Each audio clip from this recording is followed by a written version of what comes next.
You are listening to Fika with Vicky on United Public Radio, 107.7 and 105.3 from New Orleans.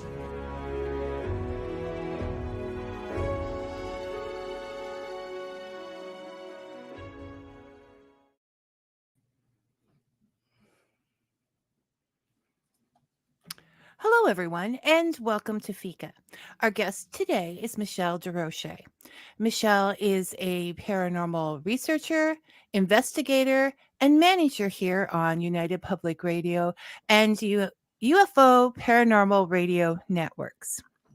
We've been looking into fictional ghost stories on Fika, and I thought it was time we looked at some real ones. Real ghost stories, you say? Are ghosts real?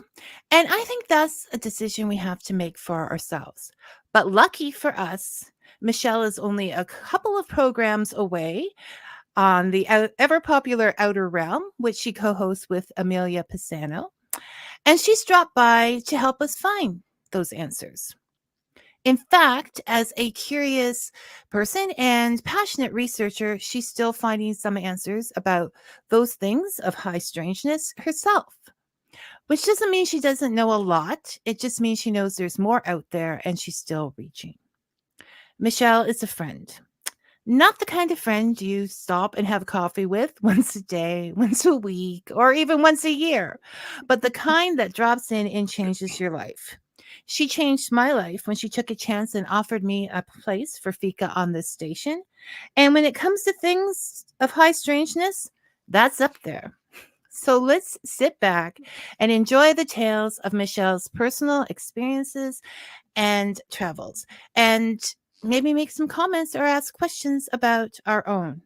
And you writers out there, you better grab those notebooks because I guarantee you're going to be grabbing up some ideas as well. So thanks, Michelle, for sharing your stories with us today, for reaching out so we can have more to think about, and for believing in things or people that others may not. Welcome to Fika. Oh, thank you for having me. Thank you for having me. And you mentioned authors. I've had authors consult with me. I do a lot of consultation work on, when they write books. Could this be a thing? Could this be a thing? Would this be believable? And I think, oh my God, yeah, was a lot of fun. Well, you also consulted with one of the authors I've had on the show, or worked as researcher for Mr. Wayne Mellows when he wrote Dark Origins. You had a big part of that researching as well. Yes, because it's like my thing. I've been to Romania, and there's a lot of lineage stuff in there too with Knights Templars, and so it's a lot of fun. He goes, "This is what I need." I was there. I can do that. Yes. And you're going to listen. Yes. Wayne. Weeping Willow Paranormal says hello. So, hi, Weepy. Thank you for listening, watching, whatever you may be doing. That's where I want to get started. So there's the travels and there's the experiences, but honestly, Michelle, what's a nice girl like you doing with the creepy and crawlies out there? Well, I myself am highly strange. No. I've just been able to see, dead people from the time I was very, very young. I have recollections of being 4 and 5 years old and being Christmas dinner at my grandparents, and both sides of my family, but especially that one on my mother's side, were very, very intuitive people, and mediumship was very much talked about. It wasn't discouraged. So, I remember seeing a man there who was, like, I knew was deceased, standing in the living room, and very friendly. And I went and told my mother about him. So there's a man in the living room. She goes, "Oh, okay." And my grandfather's like, like he was the matriarch, or the patriarch rather, and says, "Let me get a book," and got a photo album and just placed it down. I wasn't discouraged. It says, "Do you see him here?" And I pointed out a man exactly, and who I described to them already. So they didn't lead me. They didn't discourage me. I chose a man, and it turned out it was my grandfather's brother, who passed away my grandfather used to go on these like excursions for 2 weeks. We're just going to go into the woods. I'm going to go to, they owned an island, and he would go there for a couple of weeks, leaving my grandmother at home with 6 kids. Different times for sure. I know, right? Here's 6 kids. Bye. So he would wander off. And when he came home from one of these excursions from hunting, back in the day, they ate what they hunted. And my grandmother tried to say, well, you know what? I have some very sad news for you. And he goes, oh, no, that's okay. My brother died, and he came and spent some time with me before moving on. It's like, wow. So, to me, it's a validation that they really don't miss very much, that they still partake. Like, this was Christmas dinner, and he was still there, just standing in the living room, just like looking out the window, just like he was just still a part of it all. And the photo album is just like a stroke of genius to know to do that. And here are the usual suspects. Do you recognize anyone it's the suspects there? I like it. And that so you saw, and I'm curious, often people will say they sense, or you watch a show, I don't sense anything there, or I don't feel anything there. Do you feel as well? And if so, what does that feel like, Michelle? Yeah. How do you know? Feeling. Yes. Clairsentience. Like feeling that the hair on the back of your neck go up, or sensing something in the area. I don't know. I believe we all have it. That is when you get the butterflies in your stomach. That is when the hair goes up on the back of your neck. Maybe you're just not recognizing that there's something triggering that specifically when you enter a space. We look for traditional signs that people write about, like cold spots, or sometimes getting odors. It is believed theoretically that a nice spirit will leave behind pleasant smells, like that you would affiliate the connection with. You would associate that. So, for example, my grandfather, he had this terrible habit of getting up in the wee hours of the morning and he loved burnt toast and black coffee, which, but anyway, burnt toast, I know, just like, no. I come from a burnt toast legacy. Okay, so you like that. Well, I was woken up at 5 a.m. going, will somebody leave something in the toaster? What's going on? Right. And realizing, oh no, my mother's like, no, that's just my father. He used to do this pretty regularly. So we're like, oh, okay. Whereas my grandmother had floral perfumes. Sometimes they'll leave signs. I've had people near me pass away, and then I see unusual birds. My mother said, well, I'm going to come back as a cardinal to visit. I have cardinals all over my property. It's not going to help me. So, pick another bird, mother. Well, I like cardinals. I know, but I'm not going to tell which one is you. So, so anyway, it's just stuff like that. There are many signs you can look for. More malevolent beings will have more foul odors, maybe sulfur or sewage or excrement, things like just things of that nature. So you kind of walk into a space and you have no explanation for it. You might kind of go, nobody's here. I can't see a reason why all of a sudden there would be the smell. So there are different things you can look for. And different feelings. You'll know. Something comes in that makes you feel uncomfortable, you're going to feel very, very uneasy. I still do. I've been doing this for 2 decades. And when something, something comes in that shouldn't be, or if I walk into a space and I feel very uneasy, it's like, okay, well, I'm obviously infringing on something's space, or something is infiltrating mine. So when I want to go, I guess back a little to your work. So you've been doing this for a long, long time, and forever, actually, without knowing you were doing it.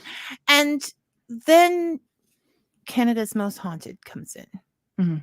Your business, and you start to actually do investigations and research and things like that for people.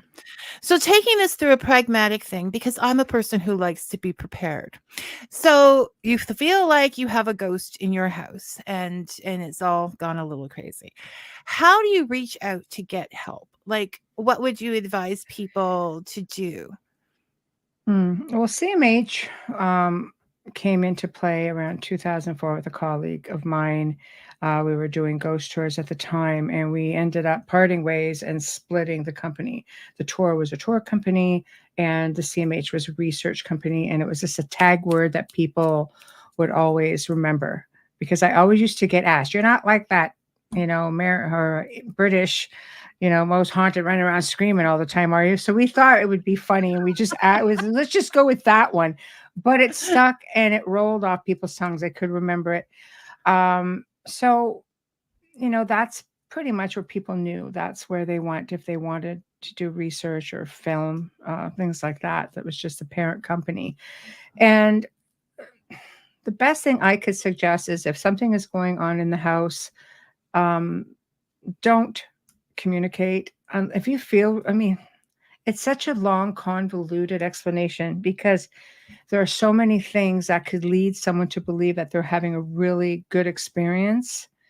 And all of a sudden that person says, "Okay, I'm at ease with you. Yeah, let's communicate." That's kind of like an invitation. Sometimes that could go very bad. Sometimes you're dealing with something that you may not want to be dealing with. We call them mimics. Some people may call, they're malevolent entities, interdimensional entities, dimensional, demonic, as people of faith will know them as. Or most of the world will think I run around screaming that, because my producers all say the G word. No, say it. No, say it. It could be that though, right? Oh, yeah, I suppose it could be that. but really I don't. I'm a pretty logical individual. So, but sometimes people have, like, when Wayne and I were at Blythewood, like at the house, the manor was for the most part very pleasantly haunted, but it wasn't always. It did have malevolent things that would come in and out, because Wayne wasn't the first owner. And it was a bed and breakfast for a long time. And because something looks haunted and they start getting, experiences that come in, and they start playing with spirit communication and all kinds of things. And it just brings in more stuff. Like, I had my work cut out for me when I took that place on, and just, on, like, from a paranormal standpoint, long time, for years, because Wayne and I have known each other since 2004, and 2010 is when I went in to officially investigate the house, and he had only had it for a short time. So there's a lot of things, but let's just say you don't know what's there, you don't have any experiences, you have to really do your research as to people helping you, because now there's so many people who do this because they've seen TV shows, and maybe they're enthusiasts, and maybe they really do want to try to help somebody, which I commend anybody for wanting to help somebody else. But sometimes if you don't have the experience behind you, you have to be careful, because there's a family out there reaching out. Maybe it's something benign. Maybe they just want to know who it is. Those are the best kind of investigations for people who are maybe just getting into the field. And don't be the sofa investigator, because there's a lot of that's done for theatrics as well. But go in, take pictures, get voice recordings, never challenge, be respectful. And, you have to remember, you're a guest in that house. So just behave yourself, because it's not a movie. It's not a movie. And I've cleaned up a lot of messes through the years for people who go in challenging things, and because they're being tricked into thinking there's something kind there, next thing you know, they made an invitation. Show yourself. I demand you to do this. I demand you to do that. Okay. Doesn't matter who makes the invitation. It's made. Some beings out there take that pretty seriously. So do your homework. Don't be afraid to ask for references. And when you request a first meeting off-site, don't do it on site. Just try to do it off-site at first. Be comfortable with these people, because it is a privilege. When somebody approaches me, I've always looked at it as a privilege. I don't walk in there all bells and whistles saying, "You're lucky I'm here." I go in there and say, "Thank you for entrusting yourself and your family to me. Let me take the weight for a while. Just sit back. Let me worry about it for a little while." And I don't disrespect ever.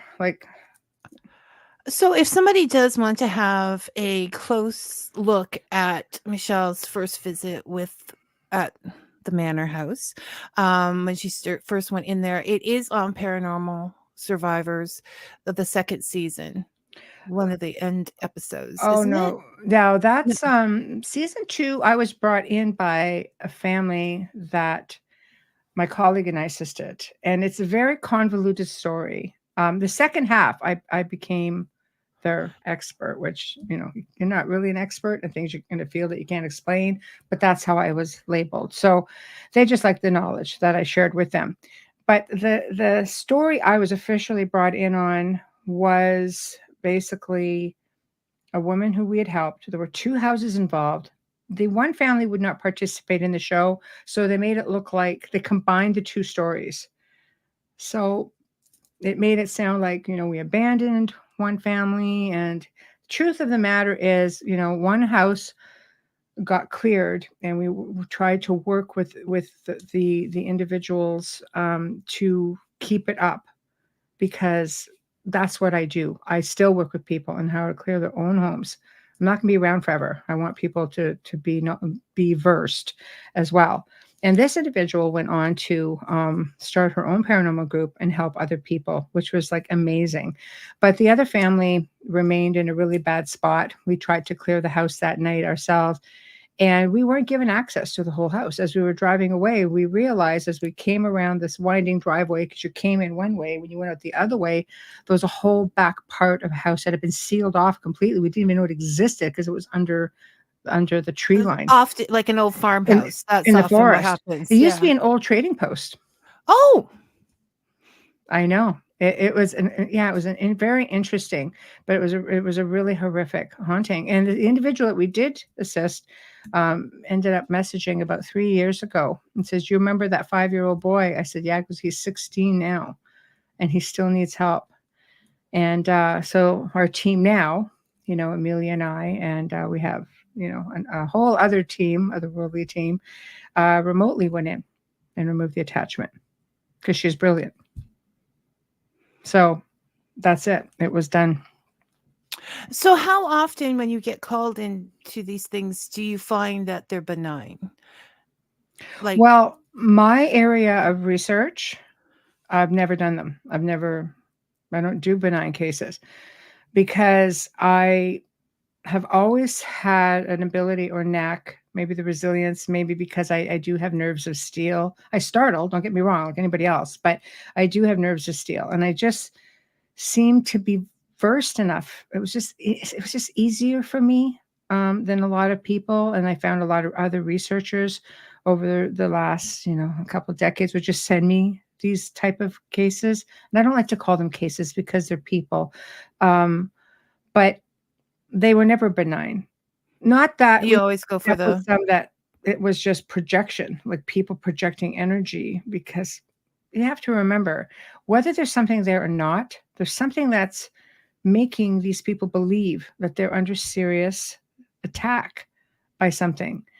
But sometimes it's easier to think that there's something else being the culprit than it is for us to think that maybe we are projecting energy, creating poltergeist activity. That's a projection of energy, or psychokinesis. Like we're projecting, which is quite common if you have preteens in the house, especially young girls or women going through menopause. Big culprits, because as women, our energy changes, our emotions change, and man, if we're mad, you all in the house know about it. Right? No, and they do say that these things come at negative times in households. They're attracted to that. Well, Yes. because you're putting it out there, like Mhm. it makes perfect sense. So if we'll get into the baddies later, but if I know that you have said with the manor house that you lived quite well with some ghosts there, and there are people that live with ghosts, and I was just curious if you had an idea why some spirits might decide to stay here instead of moving on, like if they have that possibility, what would keep them attached to earth? Do you There's a lot of reasons as to why spirits remain behind, and there's 2 different kinds of spirits that remain behind. There are spirits that are stuck. Sometimes they don't realize they're dead. Sometimes they're unfinished business. They just didn't get to complete something. Maybe it was a goodbye. Maybe it was like the will's out behind the wall in the upstairs closet. Like it could be just trying to get a message across. It could be trying to solve a murder. Maybe they were murdered. Maybe it was a car accident. Maybe, especially when we're dealing with older spirits from an older time period, they were God-fearing people and they took the commandments very seriously. So if you stole from your neighbor or coveted thy neighbor's spouse, for example, you die and you're thinking, I'm going to go to the bad place. yeah, and I don't think I'm just going to hang back here and take my chances and see what goes on. So sometimes it's a better option. It takes somebody to make them realize, like, no, that's not how it's going to work. Sometimes it's suicide. And when you're dealing with the suicide, again, it's the mindset of only God has the right to take your life. God gave you free will. Yeah, no, that's so there's no stipulations there. Like, you have free will. So they're thinking, I don't want to go to the other place. I'm going to hang back here. Or sometimes it's extreme guilt. Sometimes you have to think, what kind of a headspace was that person in for them to hit so low that they wanted to take their own life? That whole essence remains the same. Just because your body stops working doesn't mean that your essence, your feelings, your emotions, it doesn't mean that has changed. That's still intact, and people fail to realize that. And then, of course, you have your spirits who are just visiting and just like their place or possessive of it. Yeah. Do they pop in and out? Oh, yeah. When you've moved on, you can do whatever you want, and they do. They come by and pop in all the time. I'd be popping in and out all over the place. Just kidding. So it's that they come from a time where they're afraid of where they're going to end up, and they have something that they want to say or do. Do you find that, well, I better get to some of these questions and then I'll go back to mine, but I have so many. I know. Brian, Michelle, regarding your comment about not being around forever, what happens to the spirits of paranormal researchers? Do they become helpers, ombudspersons between spirits and us? I love that question, and kudos, Brian. I've never been asked this. Out of 20 years of doing media Brian and television, I've never been. Great pride in his questions. Okay. And I thank you for that. I believe because we are researchers, we are more aware of a lot of things, how things work. I think if you come from an intuitive family, it works the same. For me, I think I would definitely come back and keep helping people because you know how things work. But again, I think it's a matter of choice. I mean, I consider myself semi-retired. Do I want to, spend an afterlife doing the same thing? I don't know. If it's spiritual warfare, let's say, or if it gets to that point, because the world is in a place where people are just so sad or depressed or angry, and that type of energy just attracts things that feed off of it. I know I would probably, if I had that ability to come back and still help, I probably would. I know now there's this theory that when we sleep, we go to sleep at night. We don't just sit in the parked car in the garage. That our essence just goes. And there's a belief that we do go help other people and move them on when they pass as guides. And if that's true, it would explain why I'm exhausted a lot of the times. So yeah, I believe that that we do become liaisons and guides of some sort. Thank you, Brian. We know this guy. Dave wants to know, question for Michelle. When clearing an entity for spirit, do we know or where the spirit goes? Is it banished somewhere or does it just disappear forever? Or maybe both? Also a good question. Thank you. I always say to people, I'll let you know when I get there. I can tell you that a lot of it has to do with our belief system. I can tell you that in clearing people and being able to see different methods, let's say portals, for example, if you're clearing an area of a cemetery and you have a family of spirits and you have one that may be, let's just say you got the black sheep who's not going the same way as everybody else. We notice that he does tend to get like they hold him back a little bit. So maybe is it a form of atonement? Is it, I don't believe that when a beautiful bright light opens, I believe we all have the option to go through it. But the fact that we've seen on a couple of occasions, one goes through separately, maybe he's just going to be taken aside because it's still the big, beautiful, bright light that you see when it opens. And we notice that with indigenous spirits, many of them, we will see tribal leaders waiting for them. So again, I'm wondering if we're dealing with just a faith, a belief system. Well, that's an interesting thing. Like, depending on your faith, would your experience be different? Right. But there's always the bright door from your experience. Right. Regardless of what's on the other side, it's we all have that door to go through. Yes. I you know what? I feel that a lot of it just comes from here. If you have something malevolent there that we're popping out that doesn't belong in these places, it's why I recommend if you have the ability to work with beings that are already on the other side, then they just automatically know where to send them. And not, some human spirits are very powerful, but sometimes you have to deal with dimensional beings that are just maybe who never were a part of this planet. Like some people work with angels, so there are spirit guides that were never human, never part of this time or space. I mean, we can come in from what I understand from many different places. We could come back, maybe we incarnate as an animal, as an extraterrestrial from an entirely other world. Some are way more advanced than us. Well, first of all, Mr. Benison, I would like to know why you were asking about the malevolent spirits. Something you're not saying. But there's some things that just can't be known until that time arrives. When it comes to animals, actually, when last week, one of the last questions Brian asked, because we got started on this subject with other people, is, do you ever see animal ghosts? Like pets, like cats? Yes. The manor used to have all kinds of cats, and it would rub up against people's legs, and people would definitely see them. I have seen spirit animals as well, dogs, horses, things like that. My little dog, we don't see her, but we hear her. Like we used to call her little discount bark because she was like a little 2.5-pound chihuahua, and she would go, ha, ha, just like that all the time. And I was like, ha.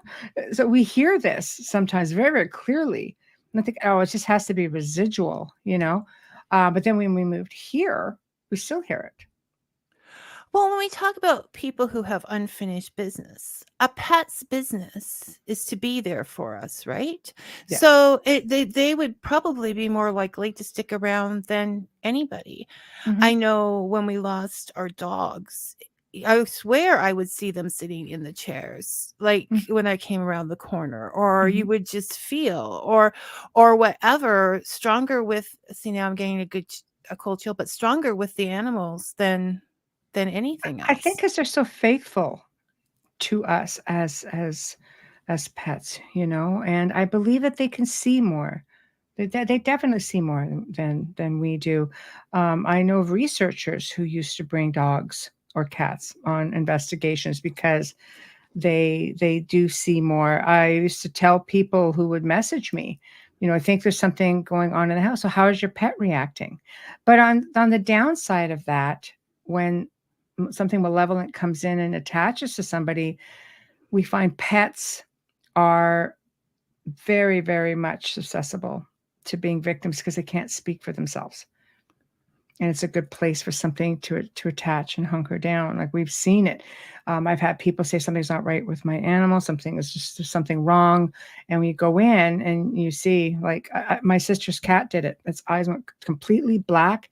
And it went right after her. It kept trying to attack her, sent her in and have some tests done at the vet. And like, we don't see any neurological disorders with her, like a good chunk of change was spent trying to figure it out. And it was only sometimes.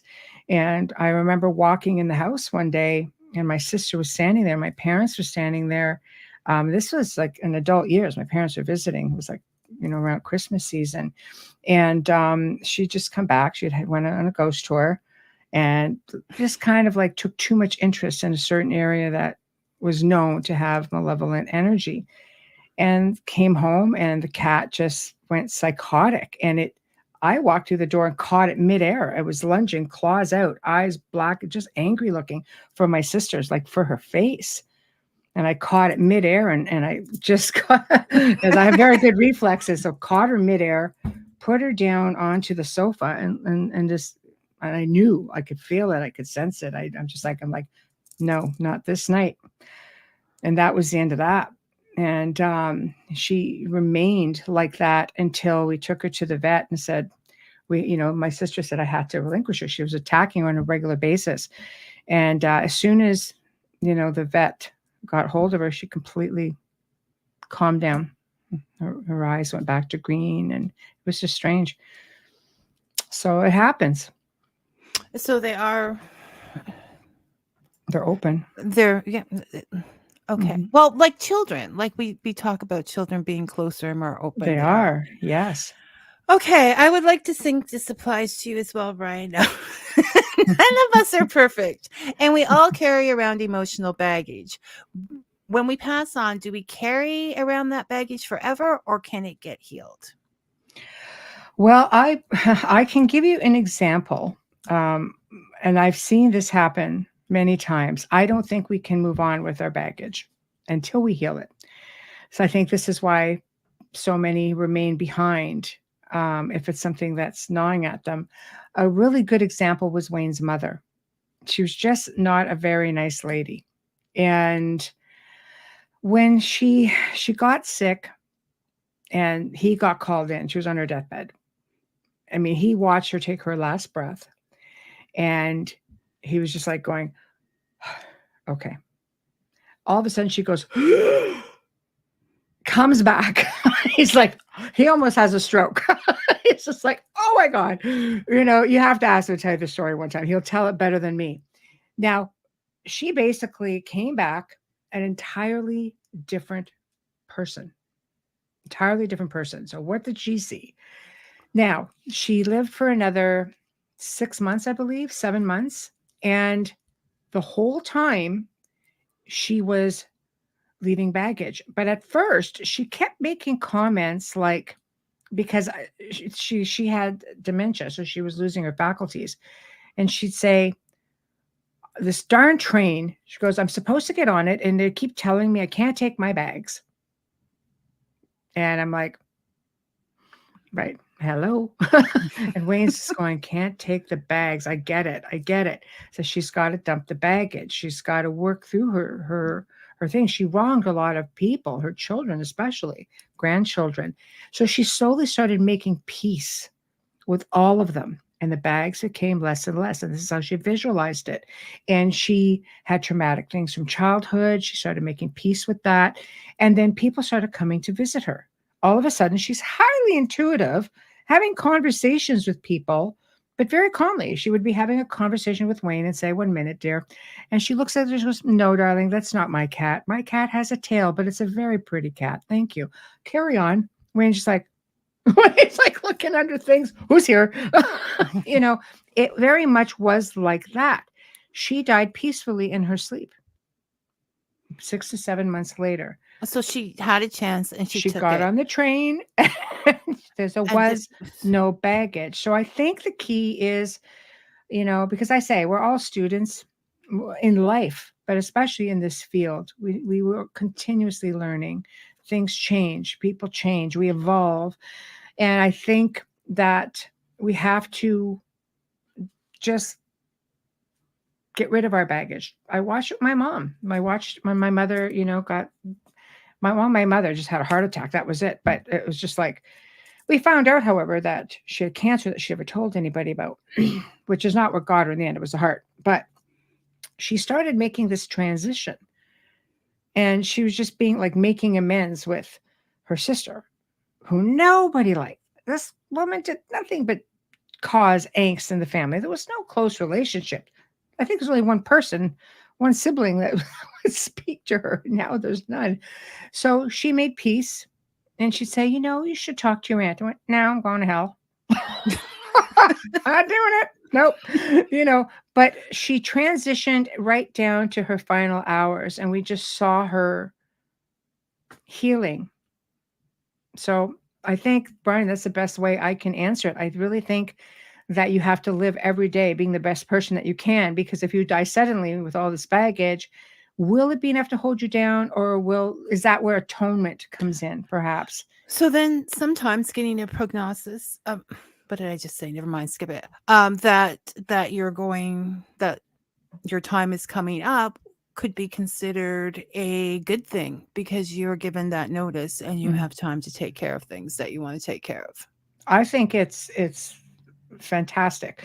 This is where I commend mediums, who aren't afraid to give messages like that.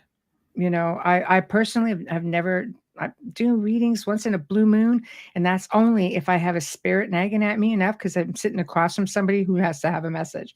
For the most part, I don't want that responsibility, which might be selfish, but that was a live and learn thing with, a friend when I was 18, when she said to me, "Is my boyfriend cheating on me?" And I went, "Yes, you're my best friend. I'm going to tell you anything."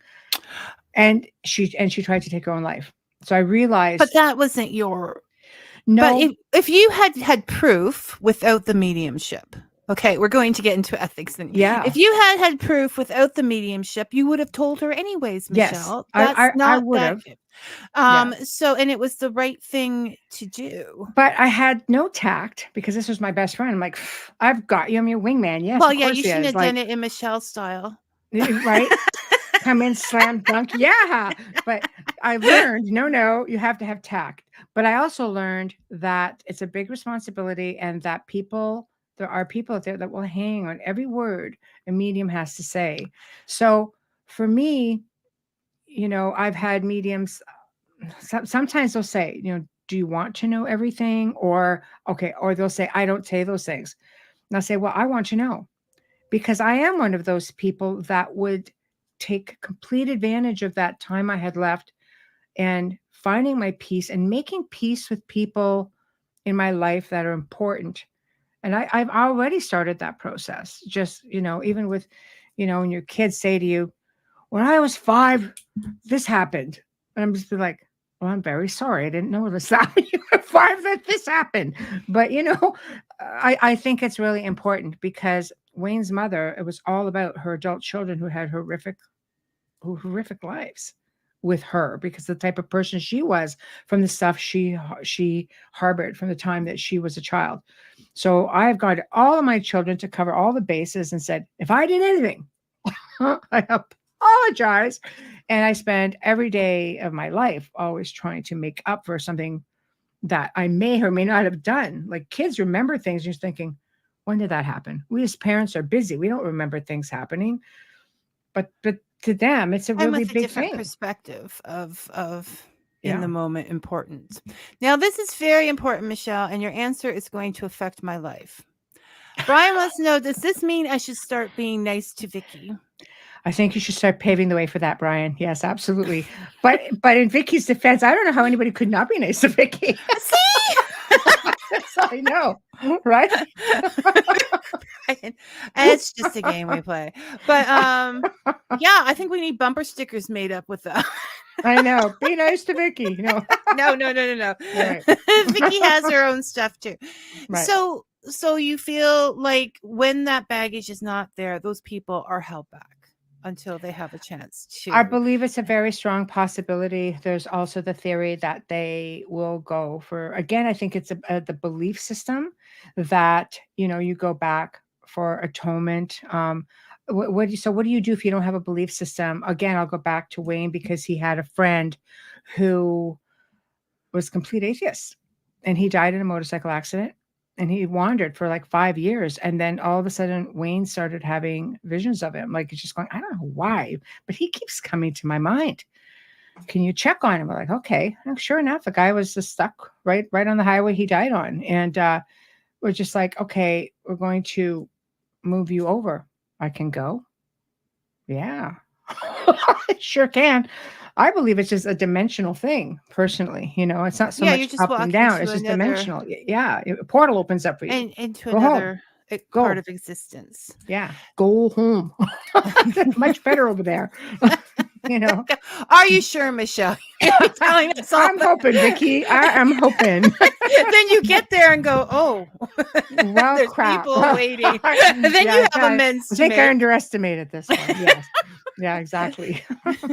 So, But so they're out there. Now you take on some baddies. Um, what's one of the scariest experiences? I mean, and were you actually scared? But what's one of the scariest experiences you've had, if you can tell us?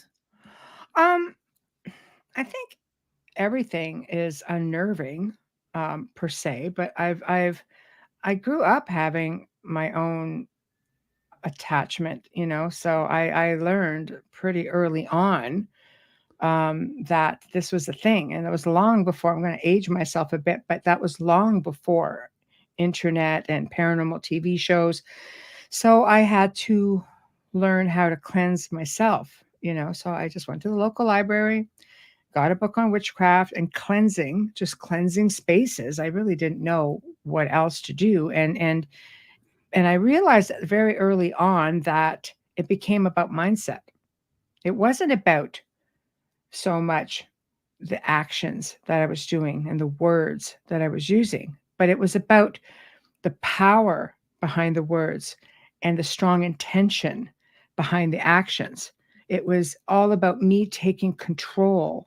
And having confidence. That's right. And that's something I've always taught people. I don't go in and say, okay, hey, I didn't go in. It was never like waving a magic wand. But I ended up finding out later on in life that some of my experience were extraterrestrial related as well. But, yeah, I mean, so bad cases or bad situations. I think the worst for me was just when I came to the realization that my daughter got affected by one of the locations I had worked on. You think you do everything right. You take the proper protocol in grounding your energy, protecting yourself the most that you can, again, making sure the mindset is right. And things would come around me all the time before I even went to a location. They always know when you're going to be there. And we had a conversation on our show about this last night that, because a lot of exorcists will say, no, I was chosen to be the one. It chose me to finish this or to do the battle. And one way or another, they come, they let you know. They would start knocking or I've been growled at in my own house, things like that. But this specific case, my daughter ended up losing her vision. She just woke up one morning within about 3 days after I'd been to this location. Was I can't see. I'm going, what? You have perfect eyes. What do you mean? What's wrong with you? Because I can't see. So, she went to every test imaginable, CAT scans, MRIs. We took her to eye specialists who took pictures of the inside of her eyes and I mean, everything. So, psychiatrists, psychologists. We tackled everything under the sun that had to do with anything brain related, eye related, psyche related. And then my family physician said to me, he goes, what have you worked on last?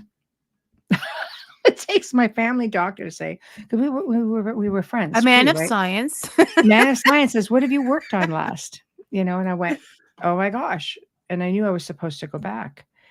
So it's like, okay, fair enough, but we talked about going back in the spring because this was January, but they were way out in like wilderness, it's like, God. And then the family just didn't want any more help. So it just turned out that we weren't going to go back. Within the month I had gotten this information and I just said, okay, I'm not going back. But I already knew I wasn't going back. Because the family didn't want assistance. So I used that to my advantage. By later that afternoon, after I put that out there, she goes, I can see. But one eye has never been right. But she says, I can see. So I don't know, coincidence. I don't really believe in coincidences. I believe in a lot of synchronicities. I believe in things of that nature. But what matters is you could see, and it was a very humbling experience. I learned very early on that there's a lot of power that comes from these individuals. So you have to be humble all the time. And yeah, no, and not forget to take those extra like not get you too used to it. Have Mhm. you ever advised people to just get out of Dodge, like leave the house? There's no Yeah, we've had to do that. I don't ever think a family should leave. It's always if they ask me straight up, should I leave? Especially early days because um it could take you a year to get something out if you're, doing it on site. Obviously, techniques are different now, but I've had to say to people, you might want to leave, but they typically can follow.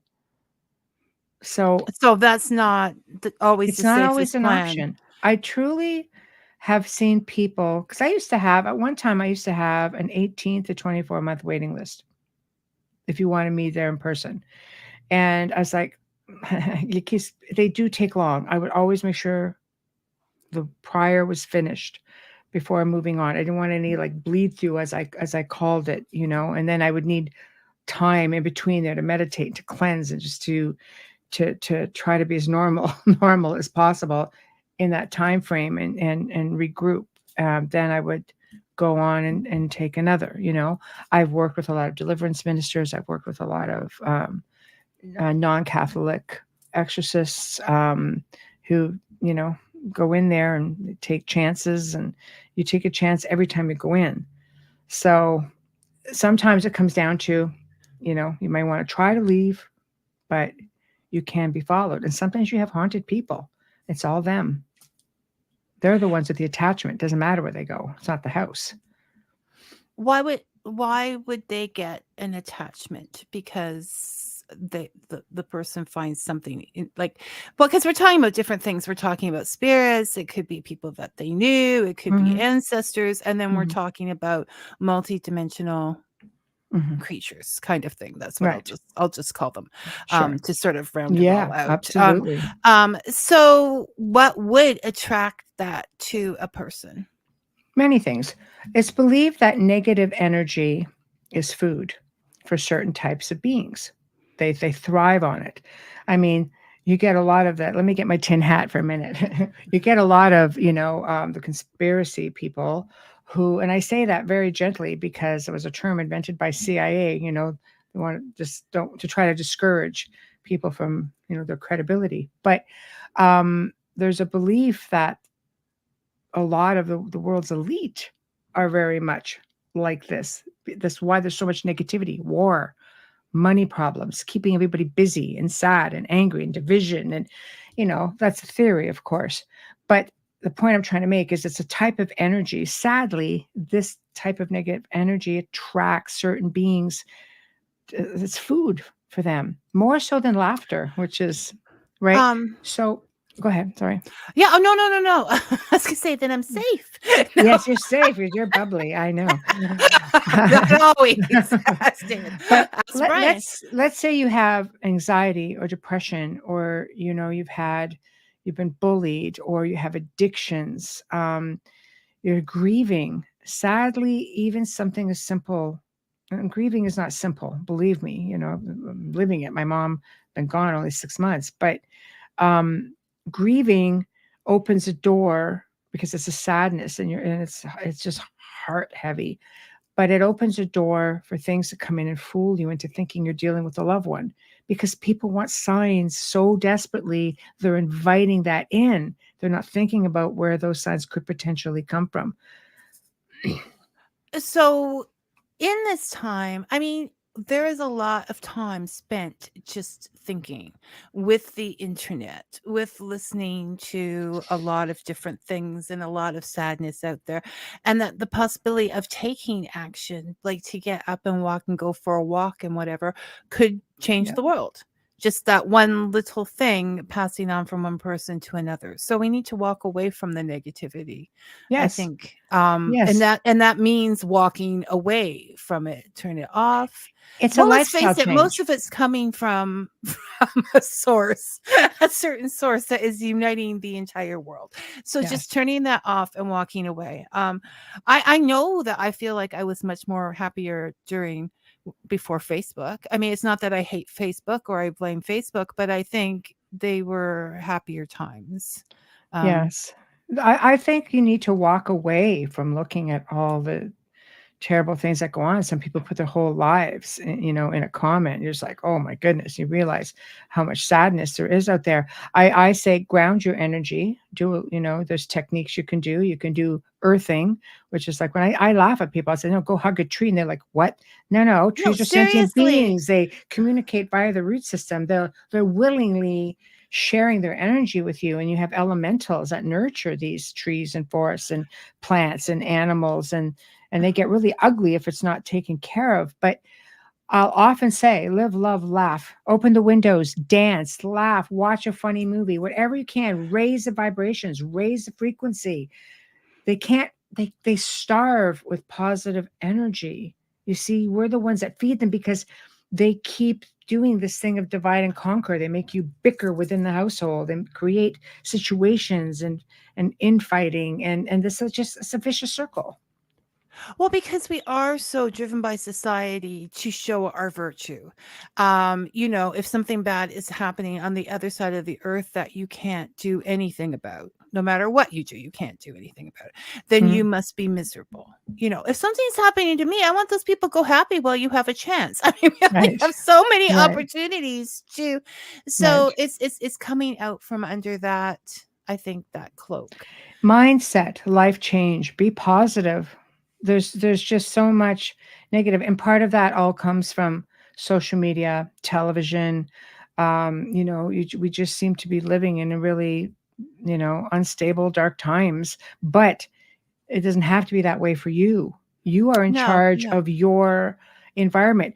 We cannot control what goes on around us in the world. We cannot, but we can control how we perceive it and how we handle it. That's who we are in And control of, our little ourselves. circle, our That's little right. spot, That's right. we can. And I think the most important take is not to let Brian get to you. Okay, that it's speaking of Brian, he's back again. If these spirits entities can affect our material world, can we generate energies that would affect or harm them in turn? For example, high power radio waves and such like. Okay, I feel like the science fiction writer is No, no, I love it. I love it. I yeah. do think that certain frequencies, I mean, it works on people as well. Radio waves, microwaves, different, G towers. We'll leave it right there. I think it affects us all. Everything is made up of energy. Therefore, energy is how you fight back, right? So if you're creating positive frequencies and vibrations, I think they just have a harder time attaching. If you're grounding yourself, they have a harder time attaching. Is it foolproof? No, nothing is foolproof. But again, it comes down to your reaction. I've seen people who have waited because, like I said, I just have a really lengthy waiting list. So I would say, I would deal with them, let's say over the phone or over email, and say, do this, and this. I mean, you're taking in 18 months of working with somebody, changing the mindset and putting them in control. And then I'm like, okay, I'm good to go. When do you want me in? Oh, we're good now. They took care of it themselves. And that's the idea. The majority of people that I've helped through the years, not that they don't have amp ups. When I mean amp ups is, you There close isn't a that cause. door, people, there's always something waiting to come in because it's almost like you have a bullseye on your back after a while. You have to keep at it and keep it that lifestyle change and mindset change. But the majority of people, when they're done and they've cycled through and they've changed whatever it is they had to change, I never hear from them again. Once in a blue moon, I might hear from the occasional person saying, "Just want you to know I'm still okay." Well, it's to be, be passionate about something and that fills the void. Like Right. when I'm doing the show or writing or whatever, I'm not even thinking about anything else, but in Right. that moment. And Right. that makes, I think, a lot of difference. Okay. Yes. So hello, Dolly. Dolly, And Dolly. Dolly Right. says, live and joy. Oh, Dolly. Hi, Dolly. I was trying to break out in song. I know. Hello. Yeah. Yeah. I missed that opportunity. I'll never get that back. No. Live in joy. Joy is not dependent of others. We do choose our thoughts. And yes, I Yeah. agree. Yes. I agree I I I, completely. I I think can. so. Okay, Yeah. so I want to there's just something. So okay, so you've been through. See, this is the thing. So do you think the movies that we watch um are very like over the top? Um, so okay, like say the Amityville Horror or Conjuring or whatever. Do you feel that they're a little bit over the top, or about the you've got to get out of the house and you've got to run away or whatever? From what you're saying, there are other ways to take care of it than that. Or do you think in those cases it was really like that? Right. Well, let's use Amityville. I think it's a great example. If you talk to the people who lived in the house, the Lutzes, for example, because I've communicated with Christopher Lutz quite a bit. I've never spoken with Daniel. Those are the boys, but they both very, very horrific experiences. But there's a lot that goes on behind the scenes that people don't know about what happened in that house and what George was like. And that's something that I think Christopher is writing a book on. So I don't want to get into a lot of that, but he was going to come on the show and talk about that and his experiences. He's been silent for a little while, so maybe he's writing, hopefully. I've also bared in mind that there were a lot of other people involved after the fact, researchers. I know Amelia and I have had Laura DiDio on. She was one of the newspaper or TV station reporters who partook in the seance, and they saw things that were going on. And so they went in from a very skeptical point of view.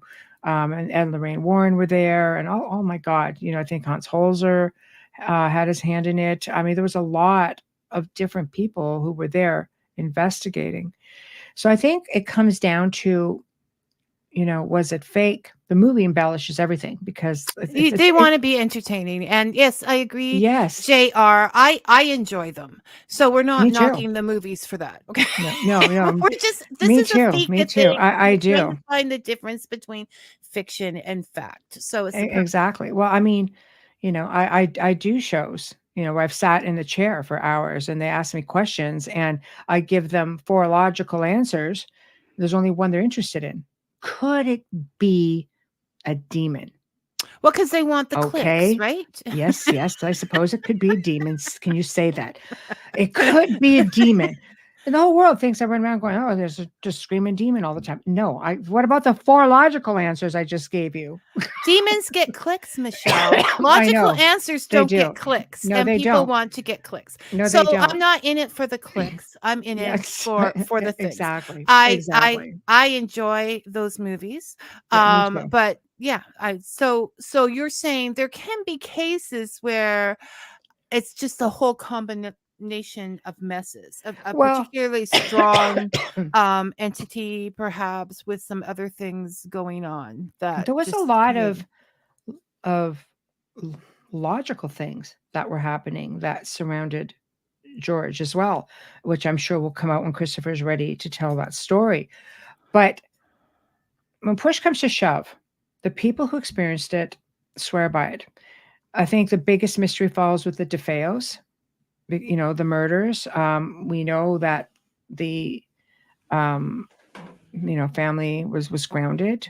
Once they got moved on, did that change everything? Well, they didn't get moved on right when the Lutzes moved in. Probably not till long after that. So there's a lot of theories that go around that. What I can tell you is that Laura went into the house with another owner. I mean, she'd been in a couple times. Once by herself, and that she said that her dog acted very erratically at the bottom of the stairs, but that was the only experience. She followed her dog's lead. They left. She basically called, I think, the new owner, which was an elderly lady, sweet elderly lady who owned the house afterwards, who were never reported having any problems until Laura contacted her. And all of a sudden, this big growly type male voice came out, directed at Laura. Laura's just like, and then she just went back to being this lovely old lady. And Laura's like, all right, then. So I don't know. Is there something in the house, or are we to assume that it's just all made up? So Dolly is saying that in the Hindu philosophy, they believe that a place lived in by evil should be purged by burning it to ash. I'll go with that. I mean, I believe that as well. I also believe the how do you burn energy? If evil has resided, you can burn it to the ground. It's happened. We've seen houses get completely removed, but the energy remains. It's an imprint in time and space. And like they say, it's attached to the land. It's an energy. You just can't necessarily. So it's just waiting for a subdivision to go in. Yeah, and, I mean, I think over. If anything can disrupt or disturb, destroy energy, it would have to be something made of energy. It would have to be perhaps something from the other side that has the ability to do that. Maybe an angel, maybe somebody with the technology. Can we little old humans do it? I don't know. Do we have that power? We're powerful enough to project energy and create unbelievable poltergeist activity. Just be happy. I know. I mean, I used to. Unfortunately, you went into dating, but the monsters aren't really bad; they're just misunderstood, right? Yeah, exactly. Misunderstood, all right. So finally, for me, is it possible to live in a haunted house and not even know it? Like you're talking about that little old lady there. Like if you don't disrupt them, if they're just left to be, is it possible they could be around us at any time? Yes. I believe that that definitely can be the case. I've met people who moved into homes after a family is vacated and have never had any issues.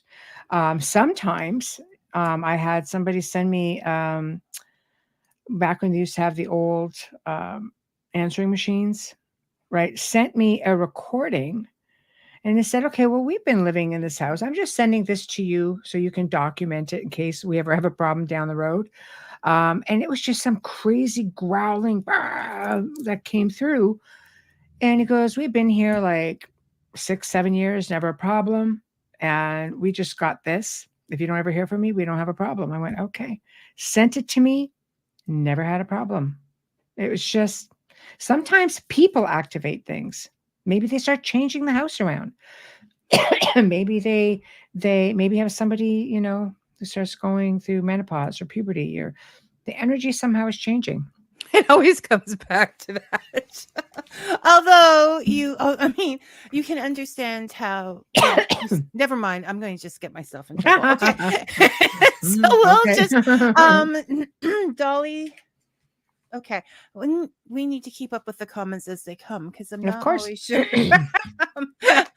Yes, Dolly says we have the power to send that energy. I'm assuming that that's what she says. And JR says a good observation, but I'm not sure which one. Okay, and another hello. So, do you want to? We're right on the hour mark. And you're the boss. Do you want to go on with the trip from Transylvania? Absolutely. I'm the boss. Absolutely. If you want an extra long show, for sure. There's nobody on after you, girl. That's the thing. There's nobody on after. There's so much power in that. There's nobody on after me. Well, sure. So you're in a good place. For those listening and don't know, part of Michelle's bio is that doing this has given her an opportunity to travel to many of the places that she might not have been able to travel to before. And one of her favorite places, amazingly enough, I said that sarcastically, is Romania, Transylvania, or Transylvania, Romania.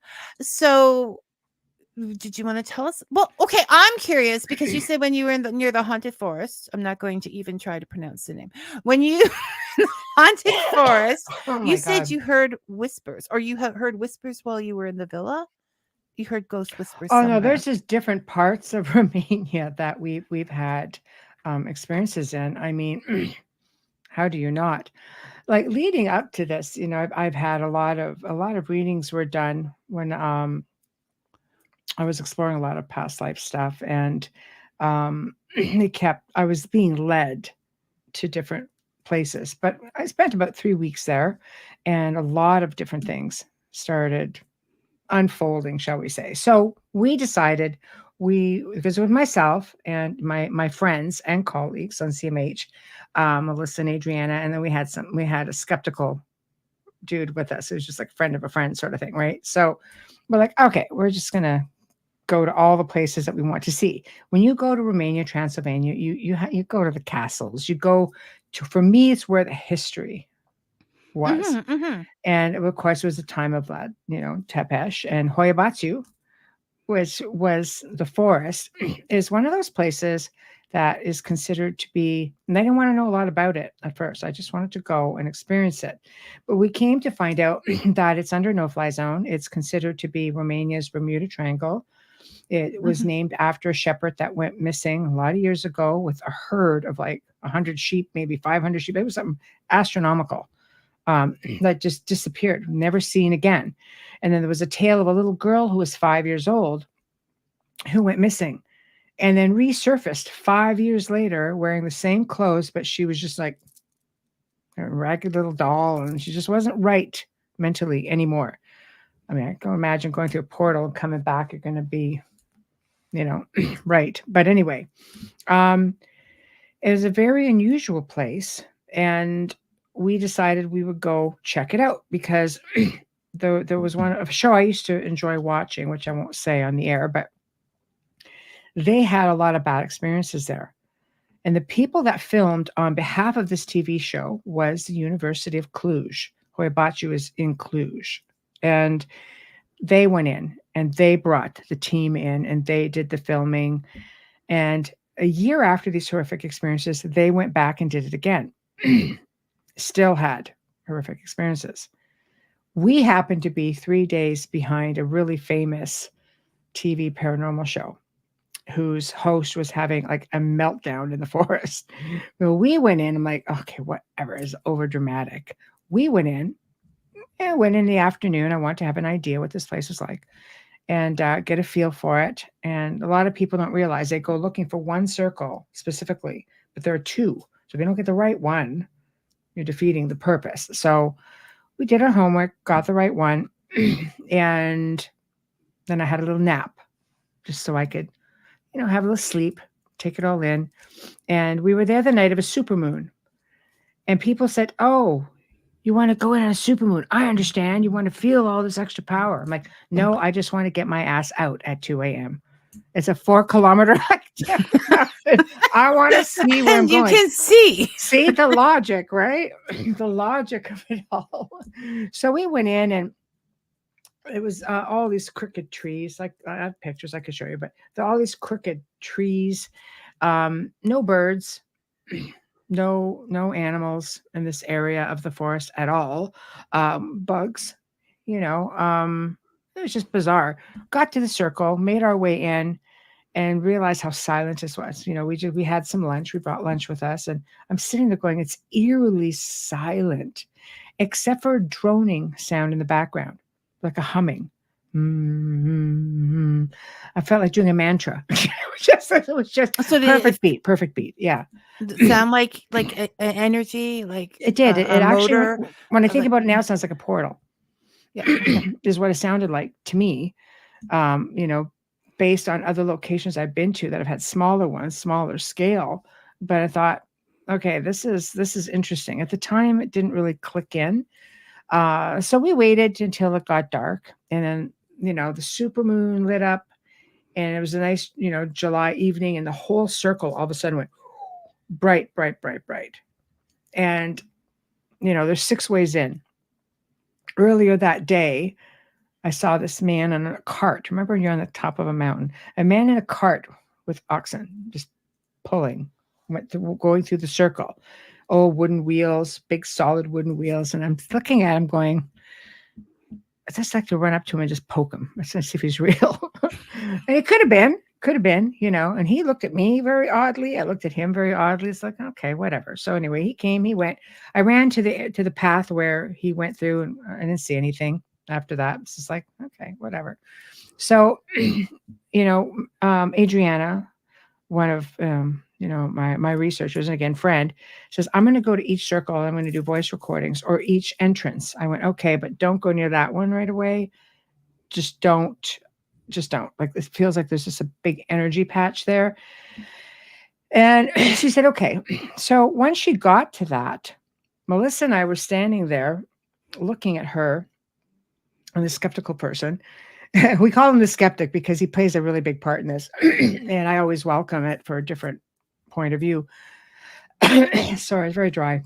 So anyway, she goes, I'm getting a lot of heaviness in my chest. And I'm going, then come away from there. And all of a sudden we hear this creaking, cracking sound. And Melissa and I are looking, and behind her, a tree branch, probably about this thick, not little, but about a substantial tree branch, starts going like this behind her, and we're like, are we seeing this? And it snapped up. And then, of course, she jumps, and she's like, oh my God. I was just like, yeah, I told you don't go near that one, but okay, it happened. So we didn't 4-kilometer hike. We didn't have a whole lot of equipment with us. We didn't go, I had to fly on a plane to Europe. I wasn't bringing all this crazy stuff with me. We were just going up there to see if we captured anything. If we could, great. So I brought a little, what they call hack shacks. They're just like little ghost boxes. And I think back then it was like iPhone 4s was the popular one. That's the one, like Melissa had that. And I think I had a 5 actually at the time. And she, just tried taking pictures, doing voice recordings, turn on this little box, and bearing in mind that there's, one radio station within the town. So if you're lucky, and this thing just starts going, and everything is in Romanian, but Adriana's Romanian. So I said, can you just speak English? Because there's not supposed to be a language barrier. We knew there was like some civilization up to like 16,000 years ago. So who knows? And then they went da, which means yes, like perfect. So they started conversing with us, and all of a sudden this big growl comes through. And the spirit says, go now, run. And I'm like, well, I don't really run. That's the thing, right? I know.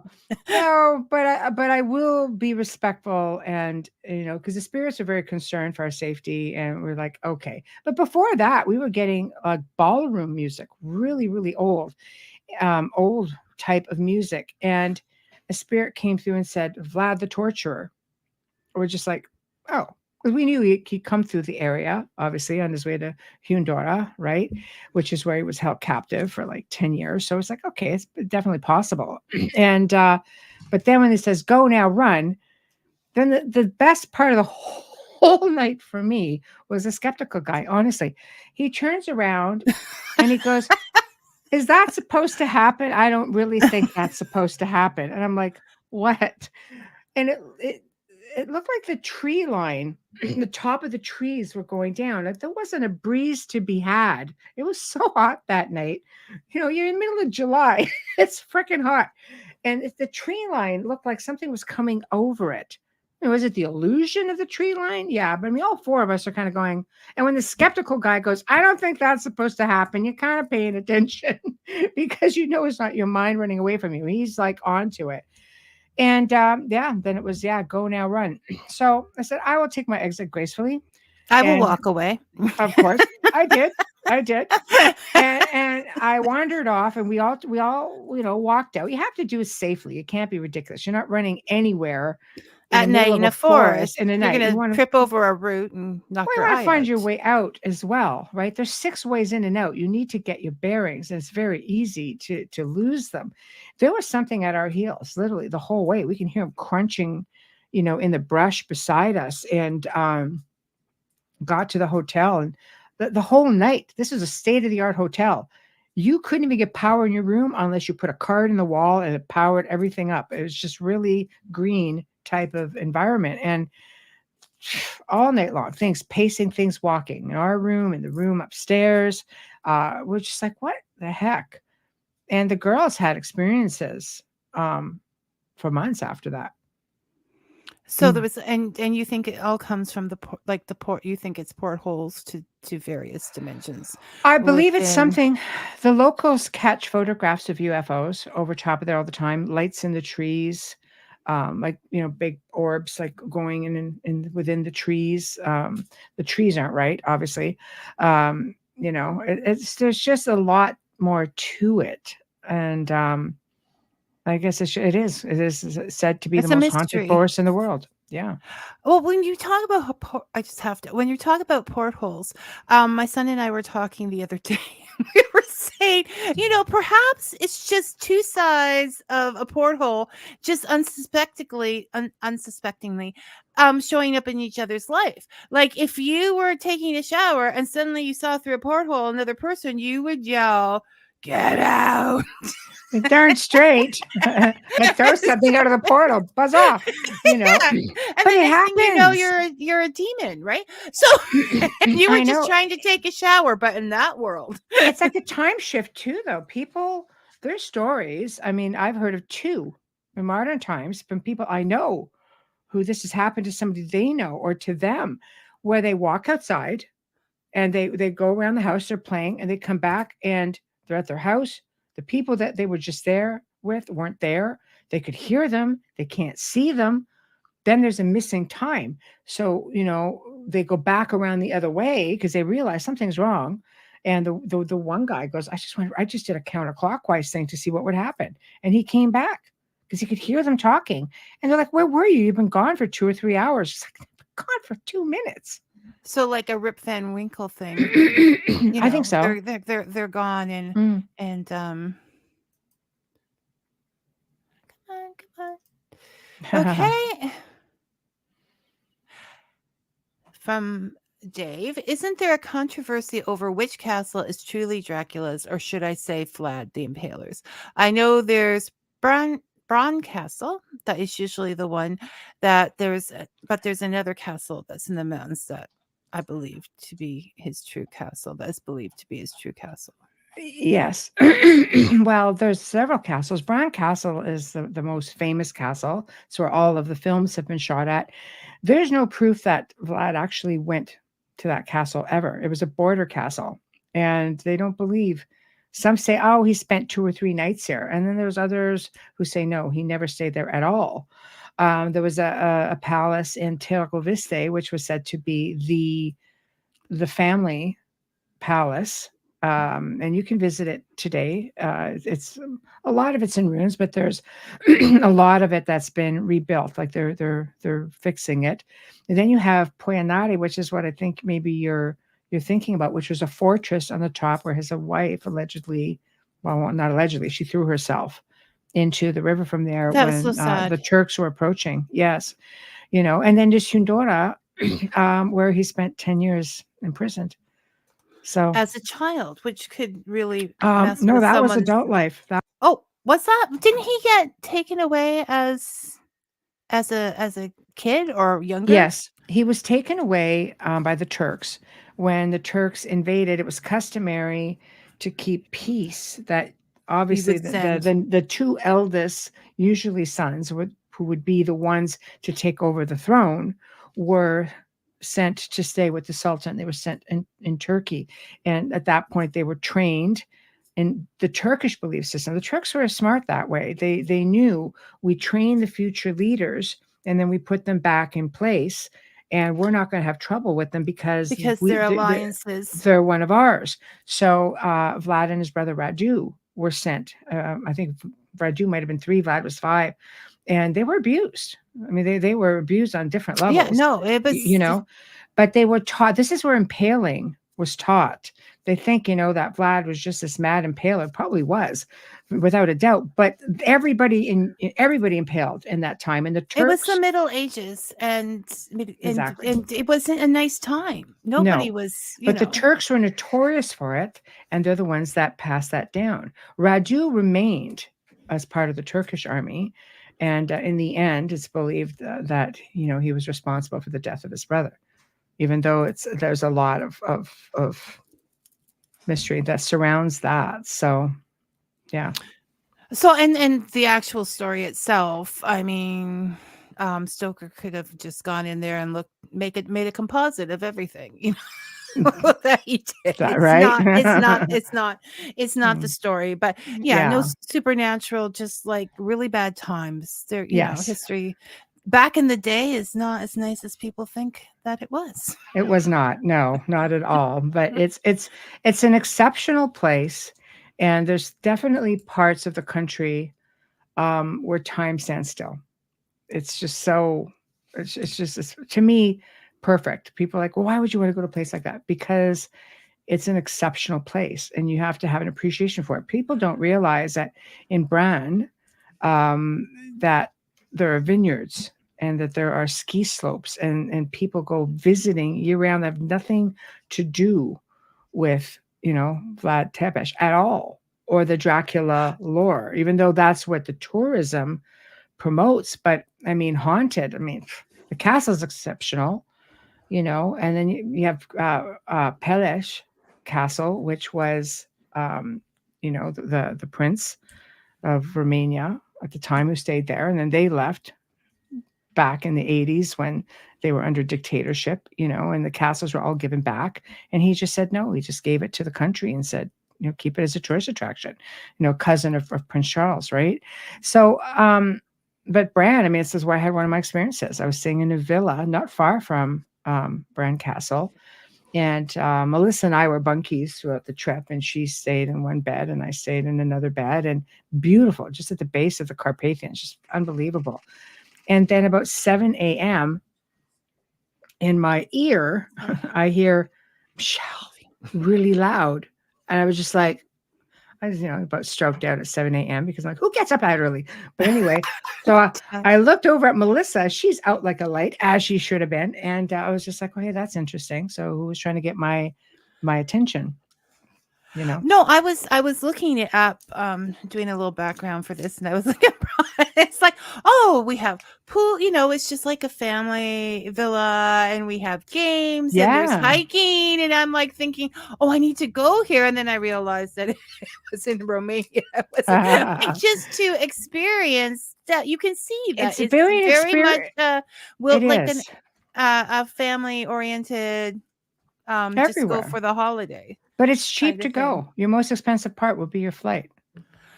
So it's very inexpensive to go. That whole, and the stories, and that I've got to get the invitation out, but I think I have a girl from Romania who talks about her grandmother's teachings and things coming up. Everything in my life is just leading into that whole area. I don't know why, but it's happening. And it is to go back and to hear the stories and to see those things.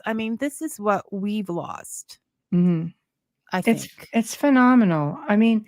I've been traveling the world for many years. Many years, couple decades easily. And I always say, wherever I end up in the world, I leave a part of myself behind, and I take a part of that place back with me.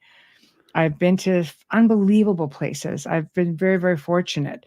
Because I love history and I love culture. I don't go because they're all haunted. I make a point of staying in very old places, preferably haunted, but I'm not sure about the haunted thing. Oh my gosh, it's just so much fun. It's so much fun.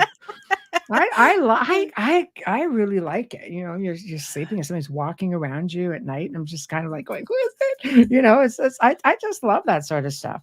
I want to stay. When I was in the south of France, I stayed in a place that was like from I think it was like 1200 AD. was the where Templars, and it was in the courtyard of a castle. It was just amazing. I just woke up every morning, opened the shutters, and there's this castle. And this castle had been shut down for a really long time. And the town, which is a small town, only of about 800 to 1,000 people, all saved up their money, bought the castle, and then they started restoring it.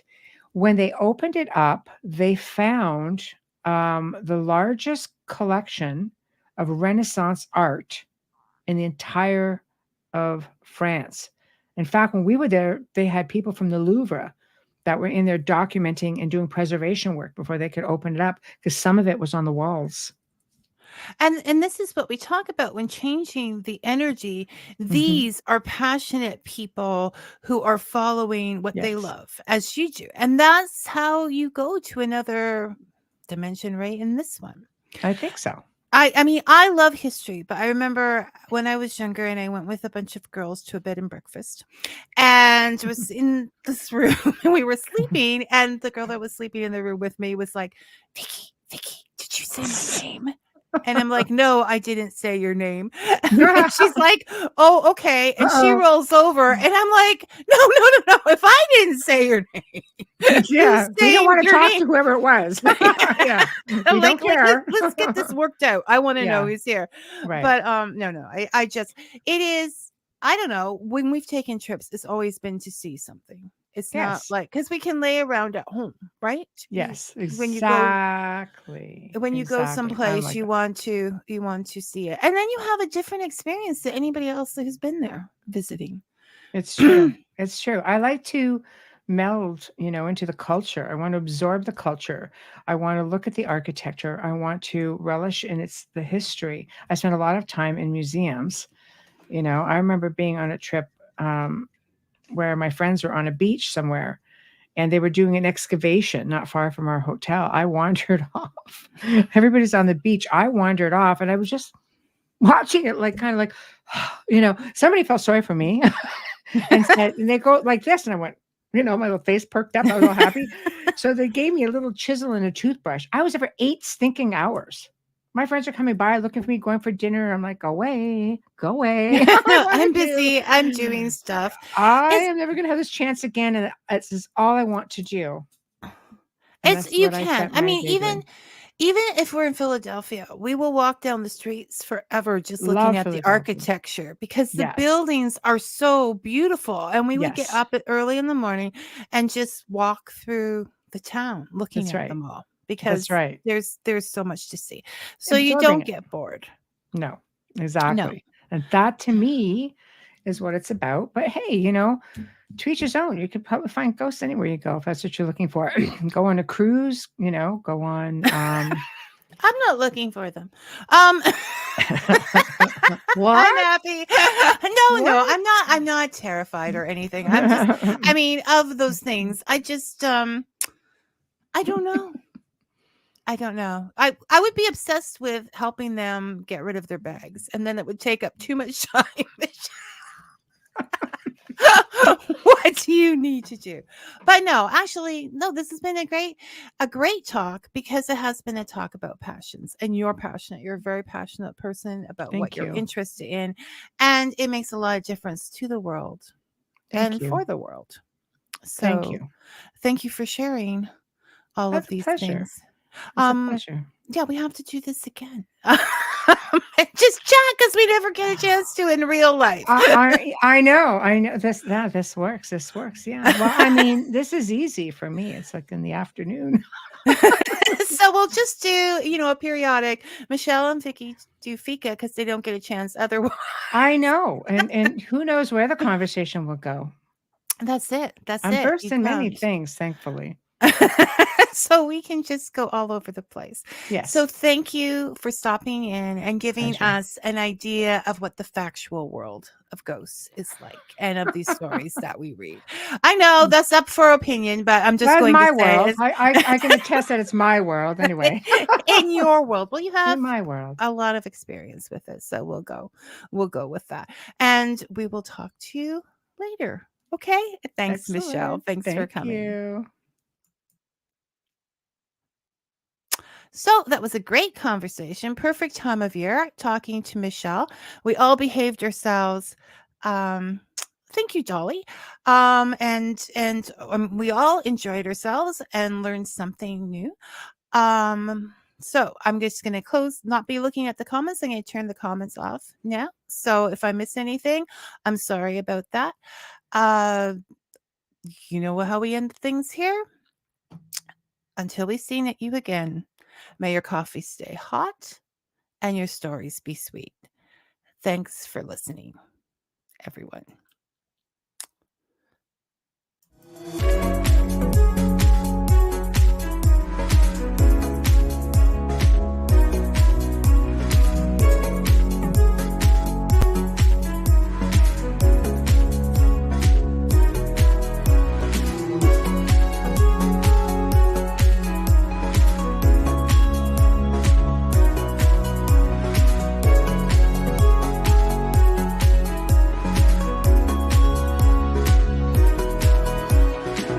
You are listening to Fika with Vicky on United Public Radio.